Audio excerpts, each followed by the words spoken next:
Стало известно, что в 2017 году без вести пропал редактор журнала «Культура» и преподаватель педагогического университета Восточного Туркестана Нурмухамед Учкун. Сотрудники радио «Свободная Азия» связались по телефону с одним из жителей уйгурского региона, который подтвердил информацию об исчезновении академика. Нурмухамед Учкун родился в городе Каракаш, провинции Хотан, и окончил факультет уйгурского языка и литературы при университете Восточного Туркестана. Начиная с 2011 года академик прошел повышение квалификации во многих высших учебных заведениях Китая, освоил информатику и дизайн. Нурмухамед Учкун принимал участие в разработке и верстке сотен журналов, книг и печатных изданий. Ученого обвинили в сепаратизме и представлении угрозы национальной безопасности из-за иностранных книг, которые он перевел на уйгурский язык, и в 2018 году отправили в лагерь перевоспитания.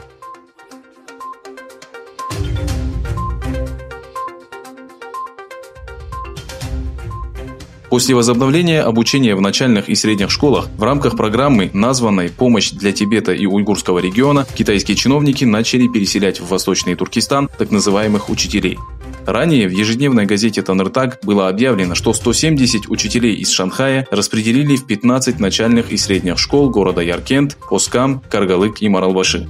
Наблюдатели и правозащитники заявили, что коммунистическая партия задержала сотни местных учителей и направила их в лагеря перевоспитания, после чего их места заняли китайцы, которые массово переселяются в Восточный Туркестан.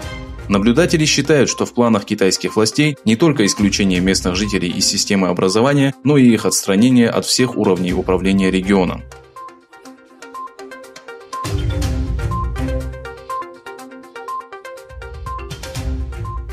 В рамках борьбы с эпидемией китайское правительство сообщило, что собаки и кошки будут исключены из списка сельскохозяйственных животных. В официальном указе Министерства сельского хозяйства подчеркивается, что собаки исключены из списка животных, разводимых для мяса. Причину такого решения министерство объяснило развитием культуры, защитой прав животных и предотвращением распространения инфекций. Первым китайским городом, запретившим продажу и употребление в пищу мяса собак и кошек, стал Шэньчжэнь. Вместе с тем, что источник вируса остается неизвестным, ученые считают, что отправной точкой эпидемии стал рынок в Ухане.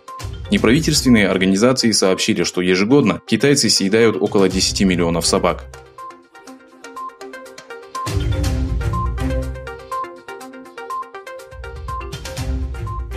Сингапур запретил использование приложения Zoom в дистанционном обучении, которое было введено в связи с пандемией COVID-19.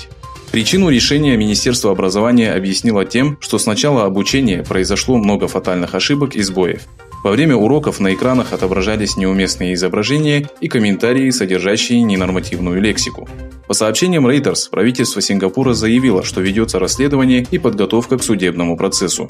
Для решения технических проблем и устранения неполадок учителям запретили использовать данное приложение.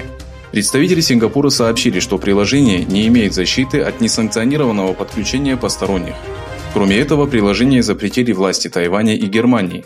В свою очередь, руководство Google призвало сотрудников не использовать приложение во время внутренних встреч и конференций.